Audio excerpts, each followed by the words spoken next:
In hierdie video gaan ons kyk na die gradiënt van 'n reguit lyn, sowel as horisontale en vertikale lyne. In die standaard vergelyking vir die reguit lyn weet ons nou dat M die gradiënt aandui en C vir ons die y-waarde van die y-afsnit gee. Die gradiënt van 'n lyn word gedefinieer as die tempo waarteen die y-waardes verander soos die x-waardes verander en kan geskryf word as hierdie verhouding. So in die teller het ons die vertikale verandering in terme van die y-as en in die noemer die horisontale verandering in terme van die x-as. So kom ons gaan bepaal nou die gradiënt van hierdie spesifieke lyn. Jy kan op enige twee punte op daardie lyn fokus. Ek gaan die punt 0,2 en 2,8 gebruik. Eerstens moet ons die vertikale verandering bepaal en dit beteken ons gaan opbeweeg van 2 na 8 wat 'n verskil of verandering van 6 eenhede is. Dan gaan ons die horisontale verandering bereken van 0 na 2 is 'n verandering van 2.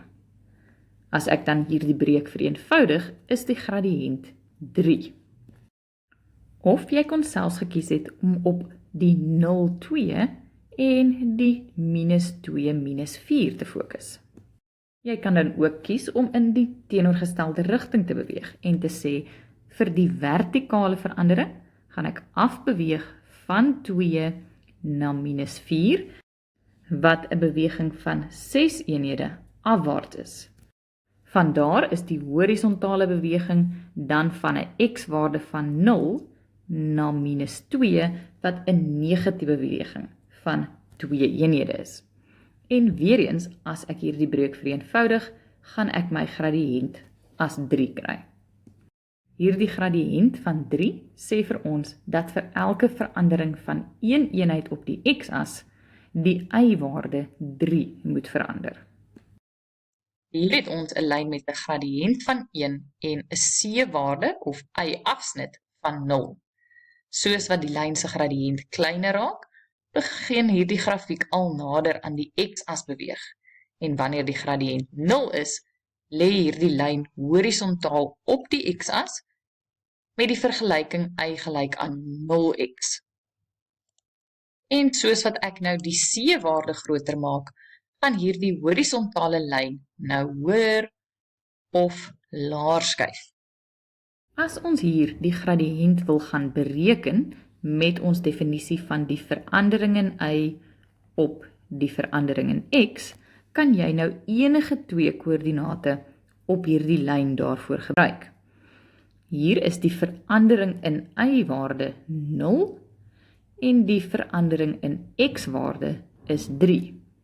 Maar 0 gedeel deur 3 is 0. Wanneer jy dus 'n vergelyking in die vorm y gelyk aan 'n konstant het, beteken dit die hele mx-term se waarde is 0, omdat die gradiënt van daardie lyn 0 is. So 'n lyn lê dan altyd horisontaal en sny die y-as by daardie konstante waarde. Omdat die lyn horisontaal lê, is hy altyd parallel met die x-as. Dan kan jy ook 'n lyn kry wat in die vorm x gelyk aan 'n konstante waarde is. So 'n vergelyking gee vir jou 'n vertikale lyn en die konstante waarde dui hierdie keer vir jou aan waar hy die x-as sny. Want oral op hierdie lyn is die x-waarde konstant 1. Of weer eens kan ons daardie waarde nou groter maak of kleiner maak, maar die lyn bly 'n vertikale lyn. Hoe steiler 'n lyn loop, hoe groter is sy gradiënt. So as ons weer hier die gradiënt van hierdie lyn wil bepaal deur op 2 punte te fokus, gaan ons 'n vertikale verskuiwing van 4 eenhede hê, maar die horisontale verandering is 0. Maar omdat jy nooit 'n 0 in die noemer mag hê nie, gaan hierdie lyn se gradiënt, sowel as enige ander vertikale lyn se gradiënt ongedefinieerd wees.